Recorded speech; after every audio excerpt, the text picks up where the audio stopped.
نحمدہ ونصلی علی رسولہ الکریم اما بعد اعوذ باللہ من الشیطان الرجیم بسم اللہ الرحمن الرحیم۔ محترم سامعین کرام، السلام علیکم ورحمۃ اللہ وبرکاتہ۔ آج ہم بات کریں گے خواب میں تسبیح کو دیکھنا اور اس کو پڑھنا کے حوالے سے۔ اس کی مختلف صورتیں ہیں اور ان کی مختلف تعبیریں ہیں۔ خواب میں تسبیح دیکھنا علم اور بزرگی حاصل ہونے اور اللہ تعالیٰ کی یاد میں مشغول اور مصروف ہونے کی دلیل ہے۔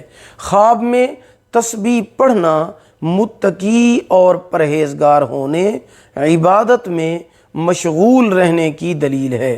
خواب میں اپنی انگلیوں پر تسبیح پڑھنا عبادت اور نیکی کی علامت ہے۔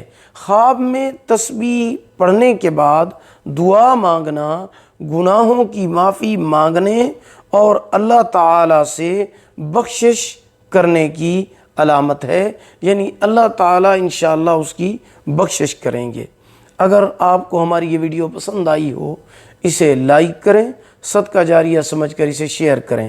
چینل پر نیو ہیں تو ہمارے channel Islamic Tube Network کو سبسکرائب کریں، ساتھ لگے ہوئے گھنٹی کے نشان پر ضرور کلک کریں تاکہ ہماری نئی ویڈیو کی اپڈیٹ سب سے پہلے آپ کو مل سکے۔ اگر آپ ہم سے آن لائن قرآن مجید پڑھنا چاہتے ہیں یا اپنے بچوں کو پڑھانا چاہتے ہیں تو ہمارا واٹس ایپ نمبر آپ کی سکرین پر موجود ہے۔ اللہ پاک آپ کو جزائے خیر عطا فرمائیں۔